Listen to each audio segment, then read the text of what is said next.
This is your Barbados Today Morning News Update for Monday, April 8th, 2019. Thanks for joining us. I'm Carol Williams. With far more males involved in crime, a government minister has issued a stark warning about marginalizing the country's youth. Minister of Small Business, Entrepreneurship and Commerce, Dwight Sutherland, says if action isn't taken to help the country's young men, the problems will continue unabated. To continue this practice of social exclusion is only to birth a spirit of social anarchy within our communities. There must therefore be the conscious recognition that our young males are continually marginalized and are not treated as special cases for urgent social intervention or societal intervention. This will not only result in a seriously dysfunctional society, but one that will continue to fall short of leveraging its fullest potential. Minister Sutherland's comments came yesterday at the official opening of Totem Mart Inc. at the Bethel Pentecostal Church, Drax Hall, St. George. While commending a faith-based couple on the venture, he called for more opportunities to help young males, including by the church. I'm not leaving out the women, but when we look around today, where's our challenge, church? Among the young males who are picking up the guns, who are out there causing their parents heartaches, who's out there trying to destroy this society.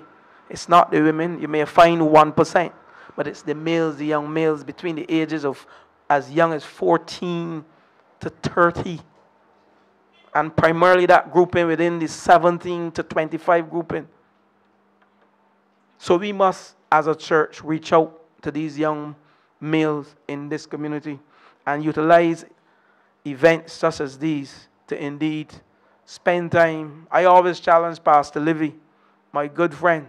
I tell him the true test of Ellerton Wesleyan Holiness Church is to go in those areas, the housing areas, the farm road, Eastern, and the blocks, and win some souls. Still on the issue of crime, a man is recovering after being shot yesterday, the same day that a one-week gun amnesty went into effect. The victim was shot in his right calf. The incident was reported just before 3 p.m. and involved two motorcyclists with pillion riders. Police say they were traveling in the opposite direction along Beckles Hill near Pipers Avenue, Bayville, St. Michael, when one pillion rider shot the other. Lawmen are asking anyone with information on the incident to contact Police Emergency 211, any police station or Crime Stoppers at 1-800-TIPS. Meantime, the gun amnesty ends at midnight on April 13, and the Attorney General has said that the gloves will come off thereafter. The amnesty relates to firearms, parts of firearms, and ammunition. Those can be turned over to the nearest police station with no questions asked. Chief Economic Counselor to the Mia Mottley administration, Dr. Clyde Maskell, is defending the administration's programs and policies amid ongoing criticism. At a joint meeting at the Cuthbert Moore Primary School, St. George last night, the ambassador also said that BLP government has fulfilled every single campaign promise up to this point. Barbados Today's Karim Smith was there and found this report. In a wide-ranging discussion with BLP faithful from both St. George North and South constituencies, Dr. Maskell vehemently defended government's social and economic policies in its first 10 months of office. He argued that despite misguided criticism from naysayers, the Mia Mottley-led administration was able to successfully fulfill all of its manifesto promises. Top of the list was the replenishment of the country's dwindling foreign reserves and the country's restructuring of domestic and external debt. He also touched on government's expeditious tackling of mission-critical issues like the South Coast sewage crisis and critical upgrades to the country's crumbling healthcare infrastructure. He added that such developments indicated strides and instilled confidence in the progress of the administration. Unlike previous governments, Dr. Maskell contended that since May 24th, government has continuously crafted economic policies to protect the most vulnerable while asking Barbados' corporate sector to carry a heavier portion of the load. He said the 5% increase in salaries for public servants and the increase in pensions for non-contributory pensioners were visible proof of government carrying out its mandates. Maskell also praised the Prime Minister for increasing the reverse tax credit from $650 to $1,300 for low-income earning Barbadians and for widening the bracket of people exempt from income tax. He added that the Prime Minister has made it her business to tighten up the leaking finances of state-owned enterprises, which traditionally have not had to report to government on the allocation of its finances. Kareem Smith for Barbados Today.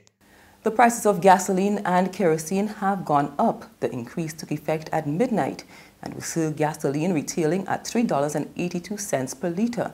That's 25 cents more. Kerosene is up 2 cents, moving to $1.42 per litre. Diesel is down a cent at $3.08. Liquefied petroleum gas remains unchanged. There's regional and international news after this short break.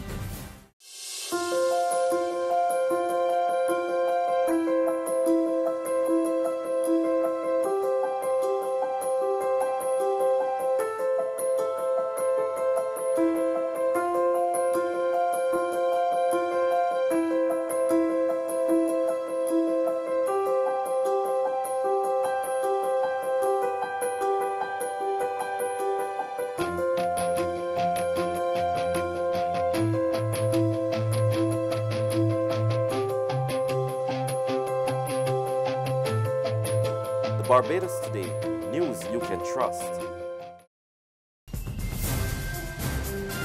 We move now to St. Lucia, where police there continue to probe a viral video of a young man brandishing 5 high-powered weapons, some of them military grade. However, he went at great lengths to conceal his identity. Lawmen say the intelligence unit of the Royal St. Lucia Police Force hopes to determine the origin of the videos soon. The public has been urged to desist from sharing such videos. And finally, in the United States, the Homeland Security Secretary is leaving her position. President Donald Trump made the announcement yesterday and said the U.S. Customs and Border Protection Commissioner would become acting secretary. Later, she released her resignation letter where she writes that she hopes the next secretary will have the support of Congress and the courts in fixing the laws which have impeded our ability to fully secure America's borders and which have contributed to discord in our nation's discourse.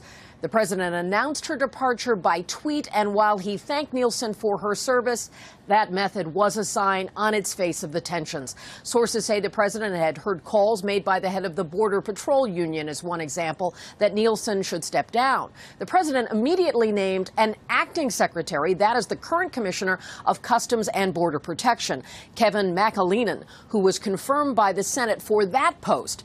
Now, the change happening right now is particularly striking because Nielsen traveled with the president to the southern border just a couple of days ago. She'd been very visible on that trip. And she had, of course, been under fire at different points throughout her tenure over issues like the family separation policy.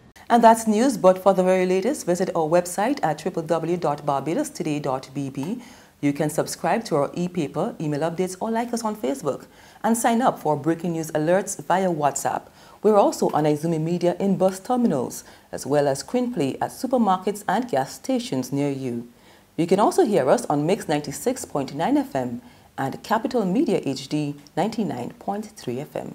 I'm Carol Williams. Have a good day.